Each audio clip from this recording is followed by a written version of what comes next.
여러분 안녕하십니까. 또 수사반장 시간이 돌아왔습니다. 전 항상 이 자리를 지키고 있는 이반장입니다. 확실히 아침 저녁으로는 이제 바람이 좀 틀려지는 거 좀 느끼세요? 못 느끼세요? 빨리 안 나오시는구나. 빨리 나오시고 하면은요, 바람이 좀 틀려요, 여러분들. 새벽 바람이 이렇게 좀 틀리는 거 보고, 어우, 저 놀랬어요. 여러분들 안 그랬어요? 야, 이게 진짜 이게 더위가 진짜 없어지긴 할까? 막 이랬는데, 그죠? 근데 여러분들, 이제부터 짜잔하고 등장하는 애가 있어요. 뭔지 아세요? 지금부터 모기 조심하셔야 됩니다. 모기. 여름 한참 더울 때 모기가 잘 없는 거 아세요? 왜 그런지 아시죠? 모기도 더워가지고요. 힘들어서 얘네가, 쉽게 말하면 사람 피 빨아먹고 막 이런 거 있잖아요. 이런 걸 잘 안 한대요. 너무 힘들어서. 근데 이제 약간 더위가 한풀 살짝 꺾이려고 하면 이제 그때부터 모기들이 활동을 굉장히 심하게 시작한대요. 그래서 지금부터 모기 물리는 분 점점 많아질 거예요. 모기들 조심하시기 바라고요. 그리고 여러분들, 저희는 항상 알고 계시죠? 여러분들이 메일을 주셔야 됩니다. 메일을 많이 주셔서 여러분들이 궁금한 종목들, 그런 것들을 그래야지 좀 해드릴 수가 있어요. 그래서 요즘 메일 내용들 보면은 전에 했던 것들 중에 이렇게 혹시 다시 한번 해주실 수 없나요? 막 이런 것들도 점점 이제 나오더라고요. 그래요. 이제는 전에 했던 것들 중에도 혹시 여러분들이 궁금해 하시면은 그런 것들도, 근데 여러분들이 궁금해 안 하신다? 그러면 제가 뭐 못 해드리죠. 그러니까 여러분들 메일 많이 주시기 바라고요. 또 강의 궁금해 하시죠? 그래요. 오프라인 강의 방송이, 유튜브 방송이 나가고 있는 오늘, 토요일은 저희가 광명에서 하고요. 다음 주는 저희가 전라북도 전주에서 합니다. 지금 굉장히 중요한 얘기가 나가고 있다고 제가 얘기했잖아요. 오셔가지고 들으실 수 있는 분들은 꼭 와서 들으시는 게 아마 여러분들이 그래도 뭔가 남는 게 아닐까요? 하여튼 여러분들 또 오늘도 열심히 한번 출발해 보겠습니다.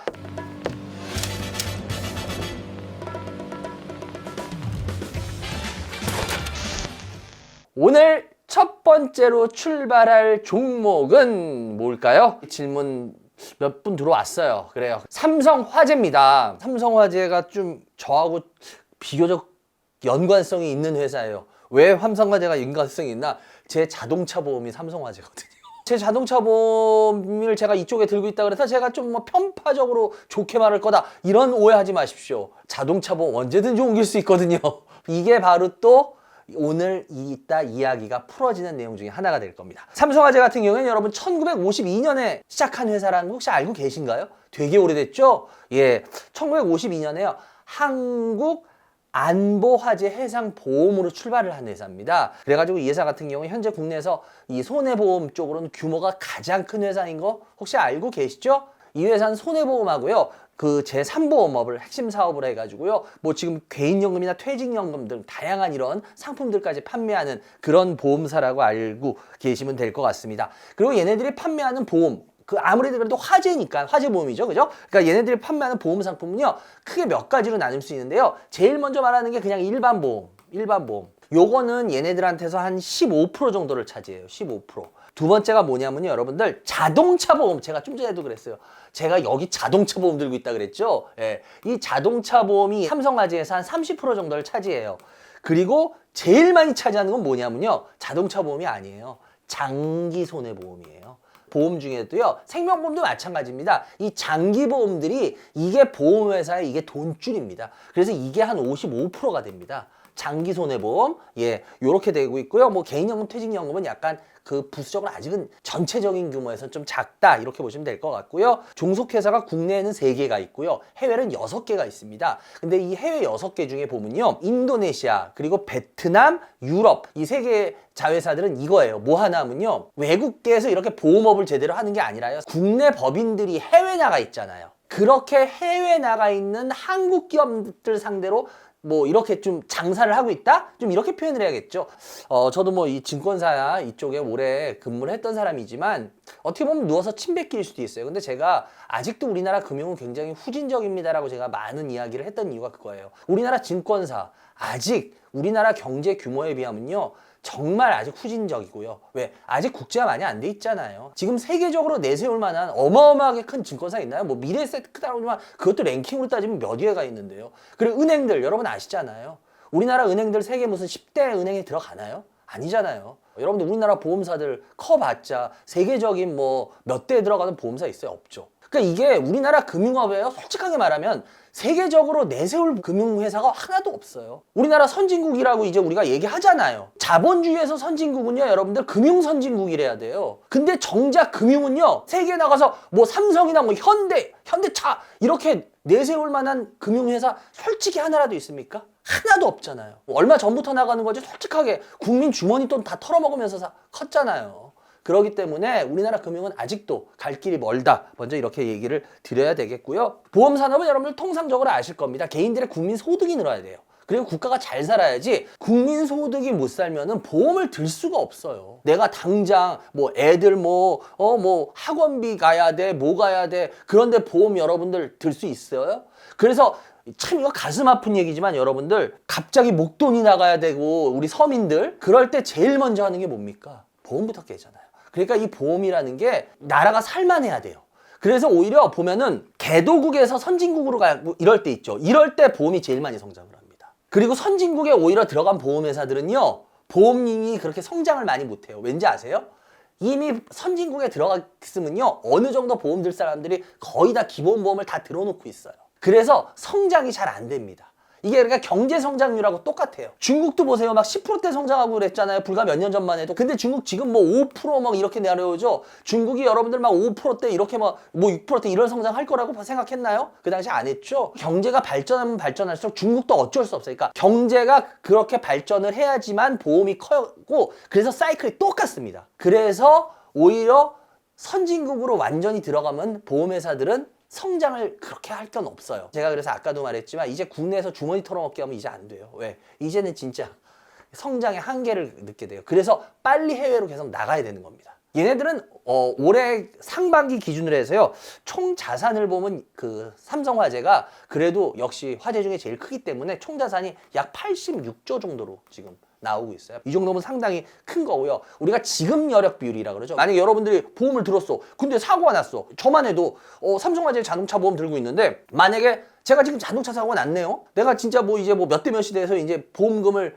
이제 청구했어. 근데 삼성화재에서 저 죄송한데 보험금 드릴 게 없어요. 이러면 이거 사기죠. 그러면 그런 거 대비하려고 그 자동차 보험 드는 건데 아니에요? 그러니까 그걸 우리가 지급 여력 비율이라 그럽니다. 근데 이게 지급 여력 비율이 약 270% 정도 됩니다.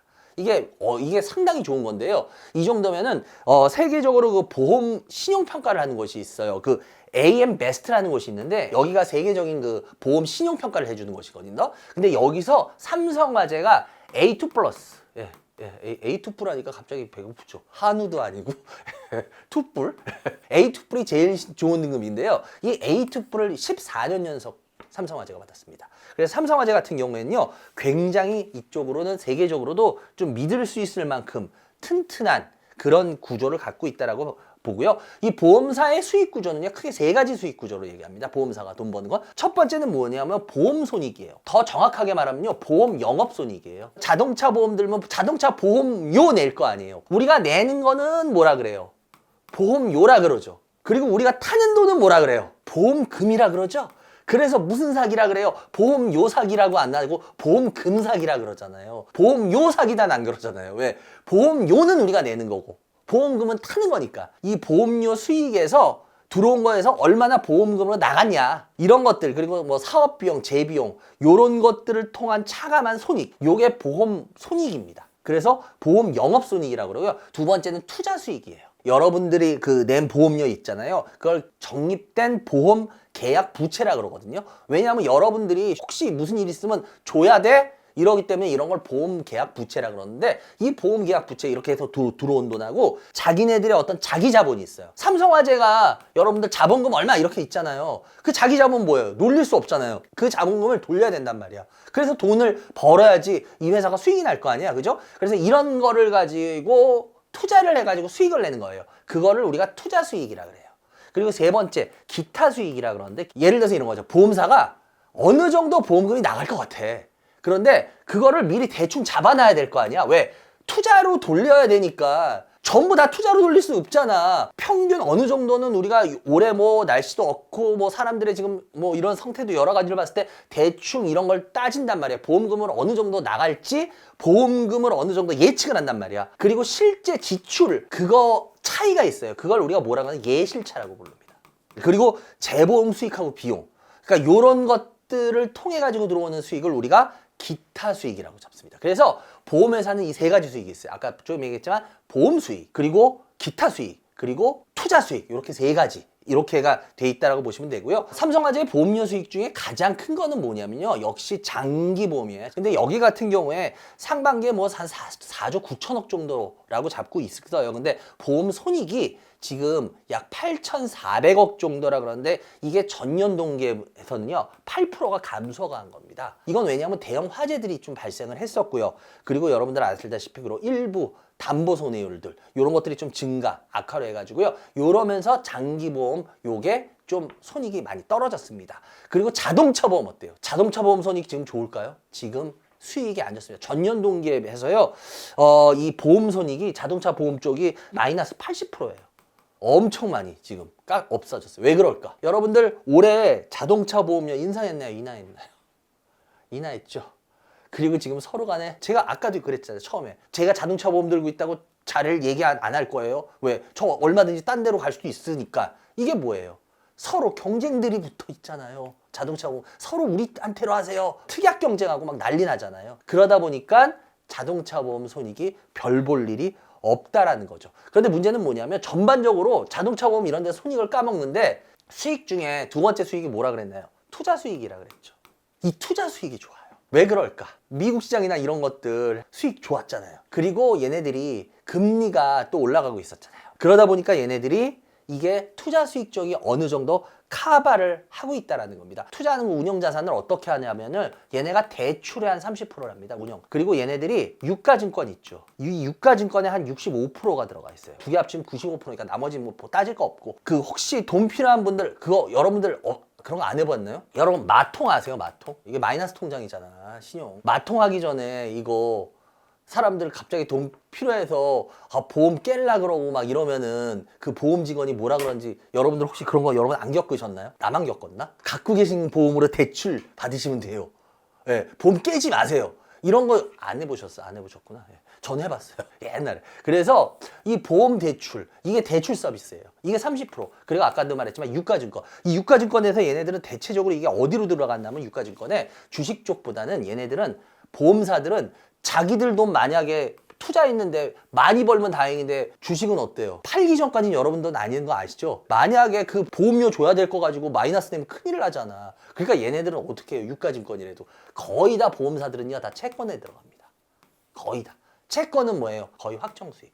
그렇기 때문에 얘네들은 거의 다 채권으로 됩니다. 그래서 얘네들 이 투자 운용 수익률은 얘네들은 지금 한 2.2% 정도 나온다 그래요. 왜냐하면 채권 쪽에 많이 하기 때문에 어쩔 수가 없어요. 그래서 얘네들은 금리 뭐 하면은 이렇게 보험사 주가 움직였거든요. 전에. 왜 그러느냐? 금리에 굉장히 민감합니다. 예를 들어서 채권에 투자하면 여러분들 몇 년 동안 못 찾는 거 아시죠? 단기채 뭐 장기채 물론 있어서 좀 짧긴 하지만 주식같이 그냥 팍팍팍 이게 거래가 돼요? 그러진 않아요. 물론 거래가 되긴 됩니다. 그건 알고 계시죠? 채권도 여러분들 사고팔고가 됩니다. 그래서 옛날에 채권 그 브로커들이 채권 그 파킹이라 그러거든요. 잘 모르시나? 2000년대 초중반 때 이게 한번 문제가 된 적이 있어요. 이 채권은 일반인들이 그렇게 막 함부로 못 해요. 워낙 규모가 어마어마하게 크기 때문에 각 그 증권사 채권 브로커들이 있는데 채권 브로커들이 쉽게 말하면 자기가 물건을 잡아놓고 뭐 운용사들이나 뭐 투신사들 아니면 뭐 은행들 여기 채권 매니저들한테 그 호가를 받아요. 자기가 그러니까 임의로 막 팔아버려. 그러면서 호가를 만들어버려요. 잡고 있다가 하는 거, 그 파킹이라고 그러거든요. 그래서 그게 가격을 왜곡시키는 거예요. 그래서 한번 크게 문제가 됐었죠. 이런 식으로 채권은 아무 때나 팔기가 좀 어려워요. 비교적.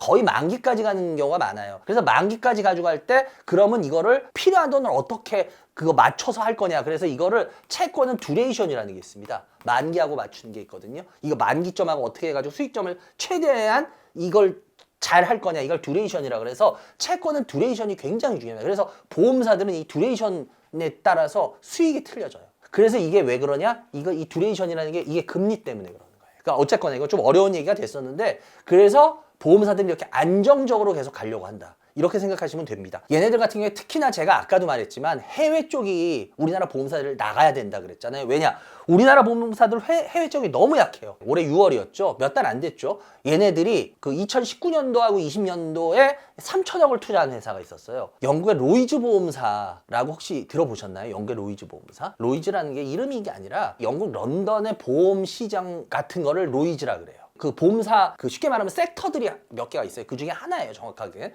근데 세계적으로 제일 많이 보험이 발달한 데가 워낙 옛날에는 영국인 거 아세요? 그래서 세계적인 재보험 회사들은 거의 다 영국에 있던 거 아십니까? 본사들이. 영국이 대영 제국 뭐 해가지고 뭐 선박도 막 굉장히 옛날에, 아주 옛날에 동인도 제도 아시죠? 그 동인도 회사들 그 할 때부터 해가지고 영국이 그런 것들이 되게 많이 발달을 했어요. 일반 보험 회사들이 크게 비행기 터져.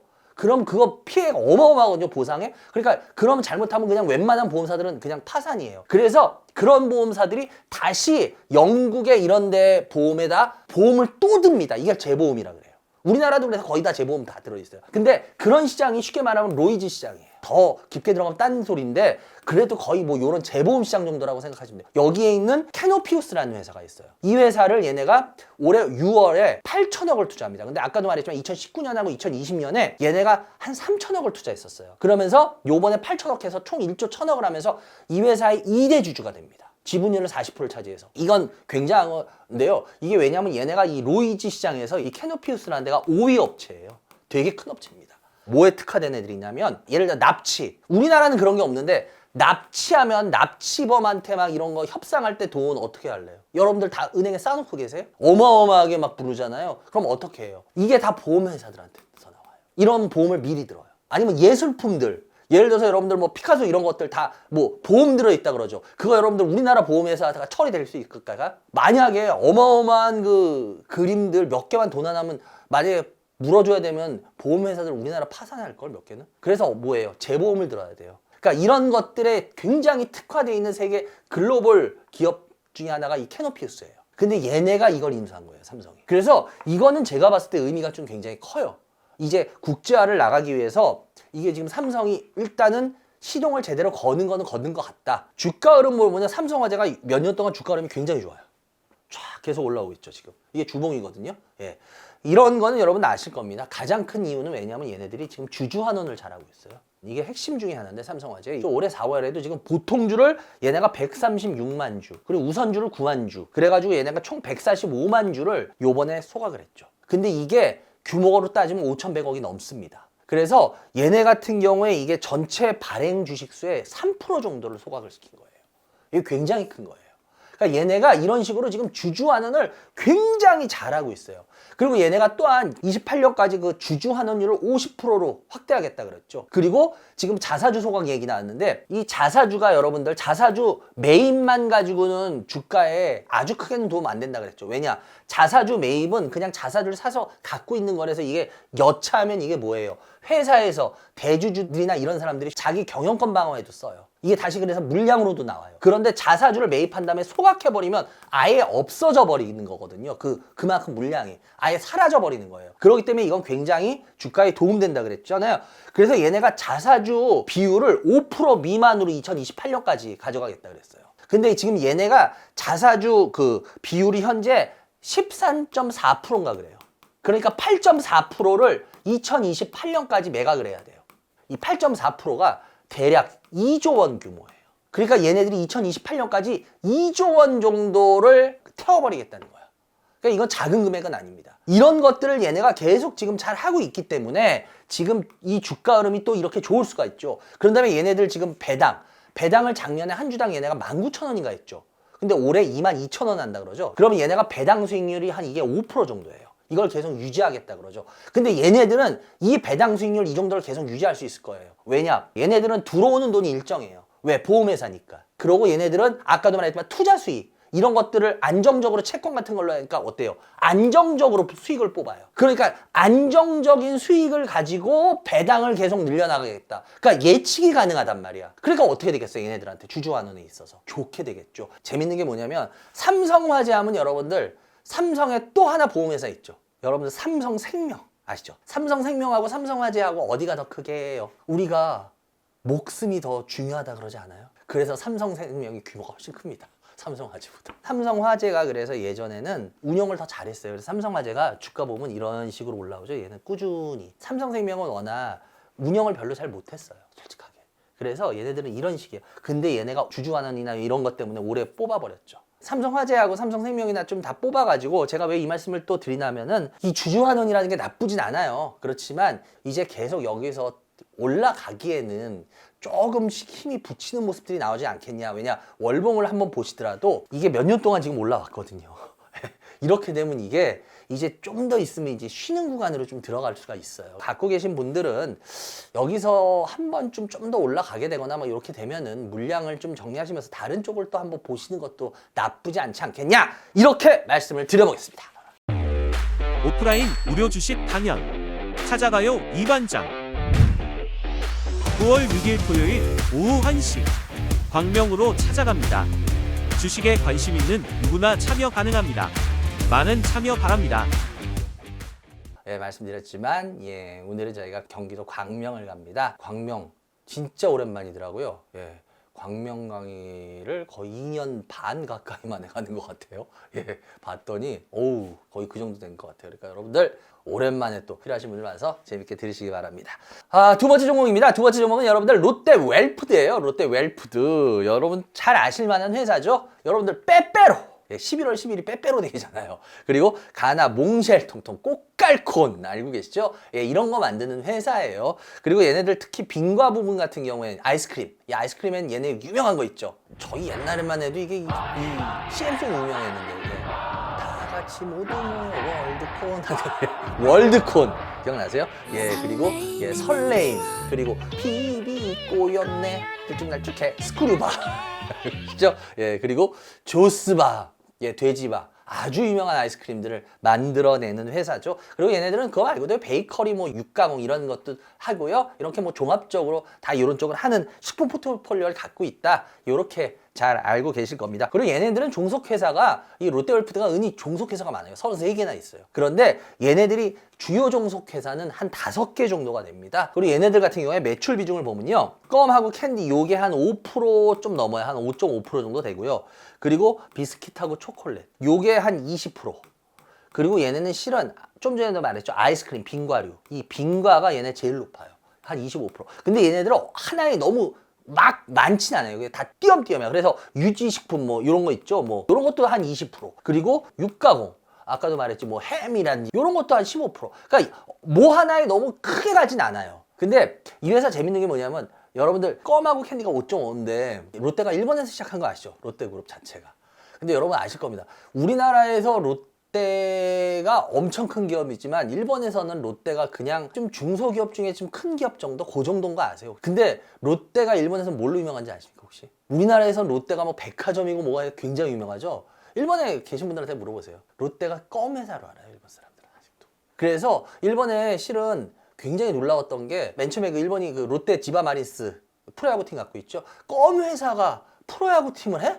이러고 굉장히 일본에서 그 당시 놀랐어요. 제가 이건 여담으로 그냥 알려드리는 거예요. 왜냐하면 우리나라 롯데의 그런 사이즈는 아니에요. 일본이 훨씬 작기 때문에 그 정도. 일단 얘네는 본사가 서울에 있죠. 본사가 서울에 있고요. 얘네들이 땅 투자를 은근 잘해요. 그래가지고 얘네들이 생산 공장하고 물류 공장 이게 12개가 지방에 있는데, 롯데가 갖고 있던 공 중에 굉장히 짭짤한데 서초동에 롯데칠성 공장도. 그러니까 롯데가 그런 것들을 되게 잘해요. 그게 왜 그런지 아십니까? 롯데가 일본에서 진짜 큰 돈을 번 거는 뭘로 번지 아세요? 제가 아까 얘기했죠. 껌으로 알려져 있잖아요. 일본에서 진짜 큰 돈을 번 건 롯데가 부동산이었습니다. 그래서 롯데가 부동산엔 일가견을 갖고 있는 회사예요.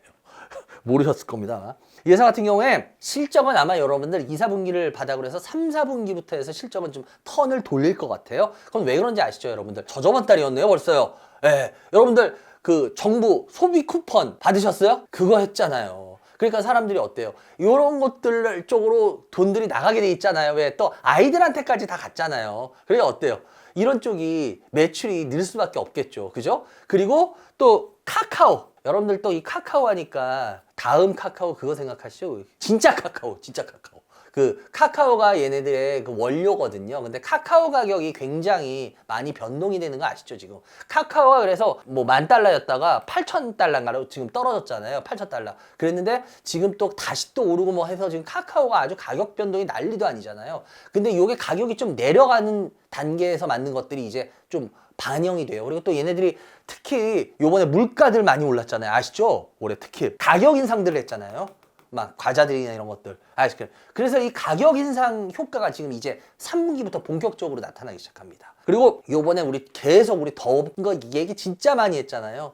올해 끝내주게 더웠죠. 그러면 여러분들 어떻겠습니까? 아이스크림이나 찬 거 안 사 먹을 수 있습니까? 이거는 이 살인적인 더위에 어쩔 수 없죠. 그러니까 어때요? 당연히 아이스크림, 빙과류 매출 잘 나왔겠죠. 그러니까 2, 4분기를 바닥으로 해서요 3, 4분기부터 실적이 확실히 턴이 돌릴 수밖에 없는 구조는 맞을 겁니다. 그리고 얘네들이 또 명예퇴직을 또 했어요. 그리고 인건비 감소하고 이런 것들을 줄이고, 그리고 재고 물류 이런 것들 효율화를 통해 가지고요 이런 것들이 이제 앞으로 또 이제 3, 4분기부터 실적이 나올 거예요. 그러면 여러분들이 잘 이제 보셔야 된다는 거죠. 그리고 얘네들 생산 공정도 효율화를 굉장히 진행했습니다. 왜냐하면 얘네들이 빵을 만드는데 그 증평 공장에 3개가 있거든요. 근데 얘네가 2개만 남기고 하나를 매각했어요. 그리고 또 얘네들이 그 육가공 부문이 청주 공장이 있는데 그게 2개가 있는데 1개를 또 매각했어요. 빙과 같은 경우에는 천안하고 양산 쪽으로 다 몰아주고, 그리고 건과 그냥 이 비스켓과 예를 들어서 이런 쪽들은 평택 공장으로 몰아주고, 그래서 얘네들이 생산 효율화를, 그러니까 아까도 말했지만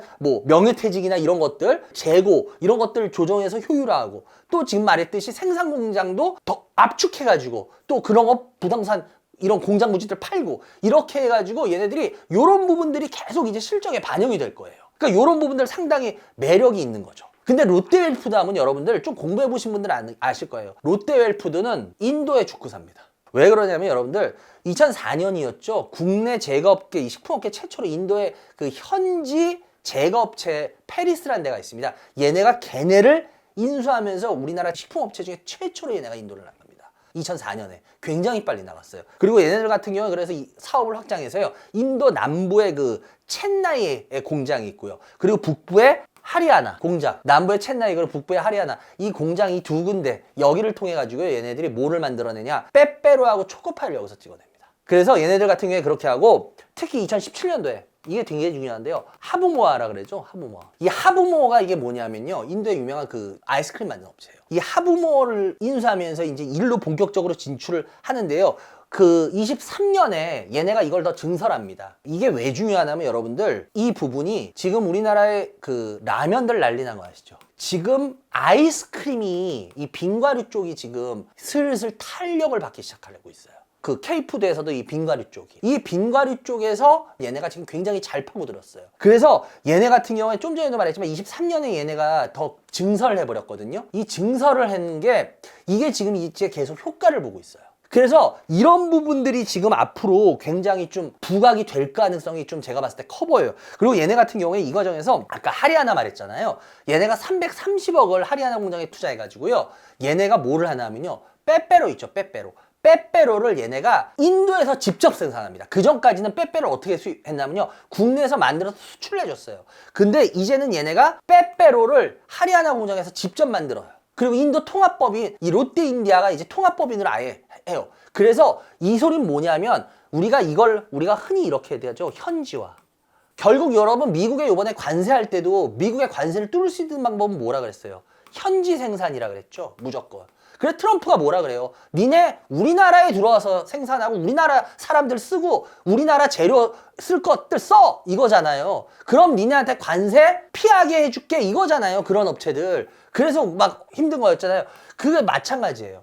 현지화를 하면요 굉장히 비용이나 이런 게 효율적이 됩니다. 근데 얘네가 지금 이제 이거를 하기 시작하는 거죠. 그리고 여러분들, 인도는 여러분 혹시 아십니까? 이거는 뭐 상식적으로 아십시오. 지금 인도가 여러분들 관세 50%가 맞았죠. 어마어마한 관세 때렸죠, 미국 트럼프가. 우리나라는 50% 관세 때리면 우리나라 망한다고 난리 났을 거예요. 근데 인도가 협상은 하고 있지만 그래도 뭐 그런 대로 흘러가죠. 왜 그럴까요? 관세를 50% 때려도 얘네가 그냥 이 정도로 버티면서 대화를 할 수 있는 여유가 어디서 나올까요? 여러분들이 인도에 대해서 잘못 알고 계신 게 있습니다. 모다 총리 해가지고 모다노믹스 뭐 이런 거 해가지고 인도가 굉장히 경제 발전을 하기 때문에 인도가 수출을 많이 할 거라고 생각하죠. 여러분들, 인도는 내수 위주로 경제가 버티는 나라입니다.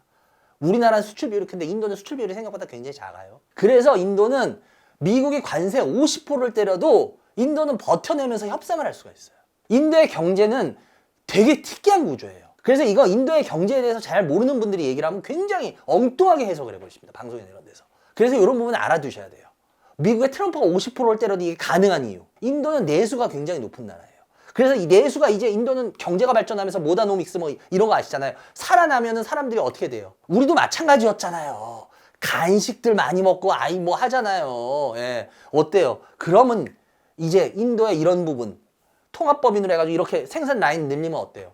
아이스크림도 더 많이 팔리겠고 뭐 더 많이 팔리겠죠. 그렇기 때문에 이런 부분들이 지금 이제부터는 좀 잘 봐야 되지 않겠냐. 저는 그런 부분들이 좀 많이 보이고요. 그리고 이 롯데웰푸드 같은 경우에 2032년까지죠. 2032년까지 얘네가 인도에서 매출 1조를 내겠다 그래요. 이거 굉장히 큰 거거든요. 근데 이거는 좀 지켜봐야 될 것 같아요. 어떻게 될지. 그리고 제가 좀 전에도 말했지만 삼양식품이나 이런 데가 지금 불닭 뭐 이런 걸로 해가지고 지금 난리가 났잖아요. 그런데 아이스크림이 이제 그 다음 타자로 조금씩 커나가고 있거든요. 그래서 이런 부분들, 이런 부분들을 본다 그러면은 불가능한 것도 아니다라고 보여요. 근데 확실한 거는 아직 그 여러 가지 몇 가지 얘기했잖아요. 매출에서 성장하는 모습을 보여줘야 됩니다. 왜냐? 이 매출이 성장하지 않으면요. 얘네들이 말한 게 지금 어떻게 보면 공연불까지는 아니더라도 잘 진행이 안 된다라고 봐야 되거든요. 근데 매출이 진짜 성장하는 모습이 어느 정도 나와주기 시작하면 인도나 이런 쪽으로 해서 한 것들이 진짜 이제 이게 어느 정도 얘네들 말한 대로 간다라고 본다면 제가 이렇게 말씀드릴 수 있는 것도 보시면 지금 여기 보세요. 주가 흐름 보면. 월봉 보시더라도 어때요? 지금 최하 바닥권은 맞아요. 근데 이제 실적이고 뭐가 좀 좋아진다 그랬죠. 그리고 인도에 뚫었던 것들 이제 나타날 가능성이 또 있죠. 그러니까 이게 너무 멋질 수 있는 종목의 성격은 아니에요. 그렇지만 그래도 그런 흐름을 본다 그러면 그렇게 무리한 가격대는 아니기 때문에 이거 갖고 계신 분들 계신데요. 자기가 어떤 성향인지를 먼저 보세요. 자기가 공격적 성향이면 이분 안 맞습니다. 근데 만약에 공격적 성향이 아니다 그러면은 이런 주가의 모습에서 이 정도면은 뭐 그렇게 나쁜 모습은 아니다. 그렇기 때문에 갖고 계셔도 상관은 없을 것 같고 만약에 좀 공격적인 자기가 패턴이다. 그러면 그럴 땐 차라리 다른 걸로 가시는 게 더 빠르다라는 말씀을 드리겠습니다. 오프라인 무료 주식 강연 찾아가요 이반장 9월 13일 토요일 오후 1시 전북 전주로 찾아갑니다. 주식에 관심 있는 누구나 참여 가능합니다. 많은 참여 바랍니다. 오늘의 마지막 종목은 여러분들 VT라는 종목입니다. VT 같은 경우에는요, 여러분들 1986년에 워낙 GMP라는 이름으로 라미네이팅 기계하고 필름 사업을 하는 회사였어요. 근데 이 회사 같은 경우에 코스닥 시장에 1994년에 좀 일찍 상장을 했어요. 워낙 GMP라는 이름으로.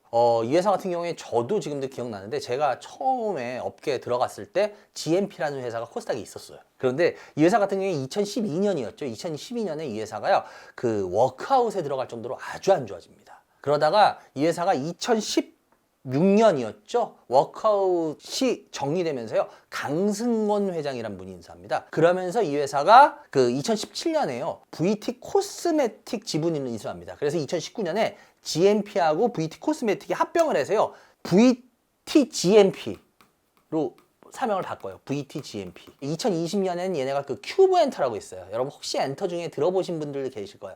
큐브 엔터를 얘네가 인수하면서 엔터 사업까지도 진출합니다. 근데 뭐 그게 뭐 그렇게 재미를 보고 그런 사업은 아니에요. 그냥 그 정도. 그리고 2017년에요. 얘네가 그 좀 전에도 말했지만 2017년에 제가 VT 코스메틱 지분도 인수한다 그랬잖아요. 그러면서 얘네들이 아예 그때부터 이제 거의 얘네들은 화장품 회사로 그냥 나가버려요. 특히나 얘네들이 왜 얘네들이 그 당시에 관심을 끌었나 하면요, 얘네가 2018년에요 얘네가 그쪽으로 자기네 모델을 세워요. 근데 2018년에 얘네들이 성견지명이 있었던 것 같아요. 그때 모델이 누구였나 하면요, 지금은 지금 못 세우죠. 바로 BTS였습니다. 그 당시에 그래도 BTS를 하는 바람에 그걸로 인해서 좀 많이 그 주목을 받긴 받았었어요. 그리고 얘네 같은 경우에 중국 시장에 화장품 사업을 진출해서 매출 한 1,000억 정도 하던 회사였는데요. 얘네가 2021년이었죠. 그때 엔데미가 하면서 사람들이 어때요? 화장품 막 그때 이제 막 길거리로 나온다 이래서 화장품들 괜찮았죠. 그리고 뭐 우리 요즘 K뷰티 이런 것들, 그리고 얘네들이 또 일본 시장에 진출을 합니다. 그러면서 얘네들이 매출이요 1,000억 정도 찍던 애들이 2,000억을 찍게 돼요. 일본 시장에서 얘네가 굉장히 성공을 거둡니다. 실은 그래서 여러분들 그 VT 좀 알만한 분들은 VT가 실은 여러분들 우리나라보다 일본에서 훨씬 유명한 회사예요. 얘네는 일본에서 먹고 산다고 말할 정도? 그 정도예요. 제가 이거는 좀 이따가 매출로도 한번 살짝 설명을 하겠는데 어쨌거나 이런 것 때문에 얘네가 매출이 작년에는요 얼마까지 뛰냐면 4천억까지 뜁니다. 그냥 따블 딱 뛰어버려요. 멋있게. 그래서 이 회사 굉장히 그쪽으로 장사가 그래도 좀 탄탄한 회사다 이렇게 보셔야 되고요. 얘네 사업은요 그래서 화장품 사업 그리고 라미네이팅, 얘네가 워낙 GMP 때 라미네이팅 했다 그랬잖아요. 근데 화장품이 얘네 매출의 거의 95%예요. 그리고 라미네이팅은 한 5%. 그러니까 얘네는 그냥 화장품 회사라고 보시면 돼요. 얘네들이 그래서 그 화장품 쪽의 제품별 매출 비중이 어떻게 되냐면요. 얘네가 리들샷이라고 있어요. 리들샷. 얘네들 화장품 회사 한 60% 차지하고요. 그 다음 마스크팩이 이게 한 20%. 그리고 기초 화장품 이게 한 15% 정도 되고 나머지 한 5% 되는데 얘는 리들샷이 거의 그것도 좀 이따가 제가 설명을 드릴게요. 근데 제가 왜 얘네들 일본에서 더 유명하냐 이런 얘기를 제가 아까 왜 드렸냐면 얘네들 매출 비중을 보면요. 국내가 25%고요. 일본이 40에서 45. 예. 일본이 워낙은 얘네들한테 더 큰 회사예요. VT한테. 그리고 얘네들이 라미네이팅이라는 거 한다 그랬잖아요. 이 라미네이팅이 혹시 여러분들 뭔지 아세요? 이 라미네이팅 사업이라는 게? 명함 같은 거 이렇게 우리 필요 없는 사람이나 받기 싫은 명함 받으면 어때요? 솔직하게. 워낙 그러면 안 되는데. 에이! 이거 찢어버리죠. 근데 어떤 명함은 그냥 축 하면 축 찢어요. 근데 어떤 명함은 찢이는데 안 찢겨 잘. 그죠? 그런 거 경험해봤죠, 여러분들. 그거 왜 그런지 아세요? 그게 표면에 비닐 같은 걸로 쫙 입혀요. 그게 라미네이팅이에요. 그래서 명함 찢을 때 에이 이러고 안 찢으면 에이 이게 라미네이팅 됐구나 이렇게 생각하시면 돼요. 그래서 신분증이나 이런 데도 이렇게 싹 입히거든요. 그게 라미네이팅 기술이라 그래요. 그런 걸 한다고 보시면 되고요. 그리고 얘네들 뭐 바이오 상업도 좀 한데 이쪽은 거의 지금 현재 아직은 뭐 얘네들 한다 그러는데 제가 봤을 때 거의 이건 신경 안 써도 되는 것 같아요. VT는 아까도 말했지만 화장품이 얘네들의 거의 매출의 거의 다예요. 그리고 여기서 수익이 거의 다 나와요. 그렇기 때문에 이것만 보면 되는데 아까 제가 니들샷이라 그랬잖아요. 이게 메가히트 제품입니다. 이게 왜 그러냐면 얘네가 이게 피부과 시술을 받은 정도의 효과를 준다고 해가지고 사람들이 되게 좋아했어요. 이게 뭐냐면 농축 앰플 있죠. 굉장히 아주 고용량.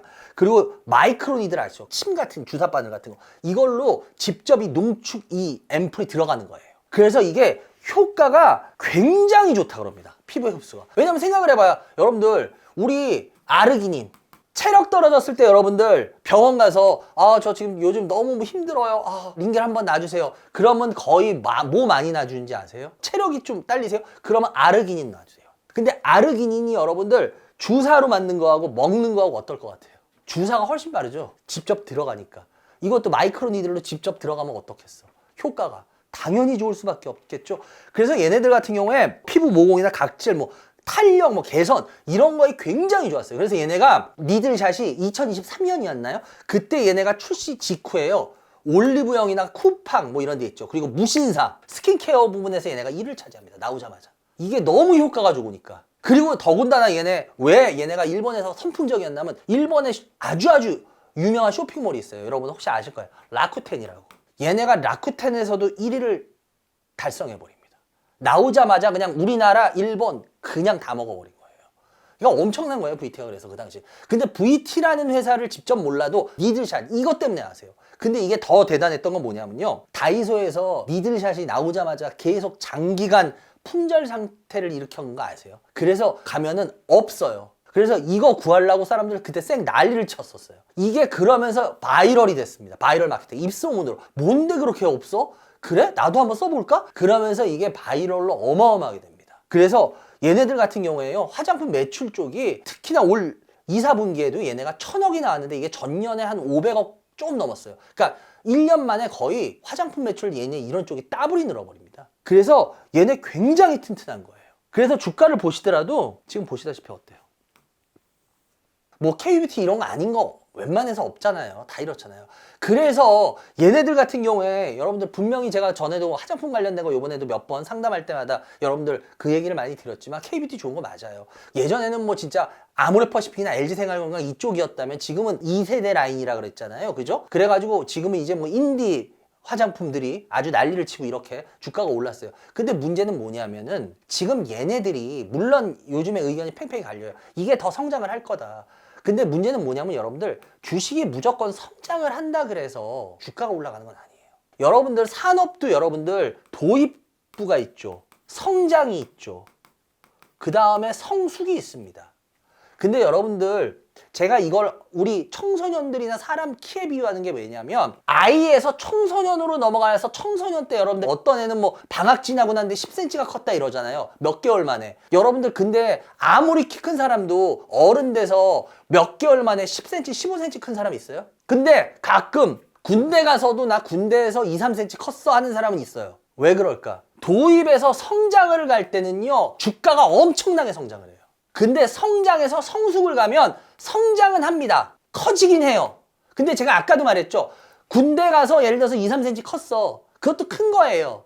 그런데 그거는 청소년 때 같이 빡빡 크는 거하고 틀리죠. 성숙에 들어가면요, 성장은 하지만 주가는 상당히 매력을 잃어버려요.